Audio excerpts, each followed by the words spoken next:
मैं हूं वैदिक ऋषि। हमने इस भूमि का नाम भारत रखा राजा भरत के नाम पर, जो धर्म और साहस के प्रतीक थे। यही नाम आज तक जीवित है। मैं हूं पुराणों का भूगोलविद। हमने भारत को जम्बू द्वीप कहा, जहां जम्बू वृक्षों से भरपूर भूमि थी। प्राचीन काल में पूरी धरती को इसी नाम से विभाजित किया जाता था। मैं हूं आर्य परंपरा का विद्वान। उत्तर से दक्षिण तक फैली इस भूमि को हमने आर्यावर्त कहा। यहाँ धर्म, ज्ञान और संस्कृति का वास था। मैं हूं फारसी यात्री।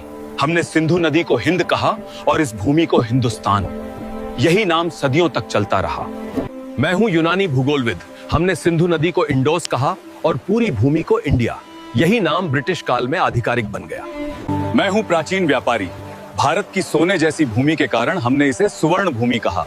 सोने, मसालों और धन की धरती। मैं हूं अरबी नाविक। हमने इस धरती को अल हिंद कहा।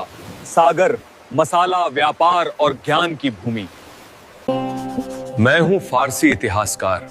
हमने इस देश को हिंद कहा, जो सिंधु नदी से निकला नाम है। मैं हूं पुराणों का कथावाचक। इस उपमहाद्वीप को हमने भरतखंड कहा, राजा भरत की विशाल भूमि। मैं हूं चीन का भिक्षु यात्री। हमने भारत को जिहोनगना कहा, ज्ञान और आध्यात्मिकता की भूमि के लिए। मैं हूं प्राचीन चीनी इतिहासकार।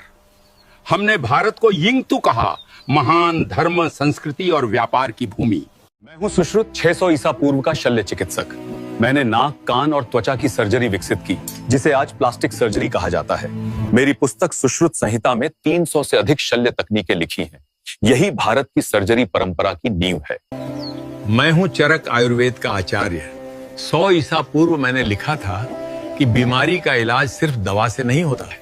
शरीर, मन और भोजन, तीनों का संतुलन जरूरी है। मैंने सिखाया कि हर पौधा दवा है और हर भोजन औषधि बन सकता है। मैं हूं प्राचीन भारत का नेत्र चिकित्सक।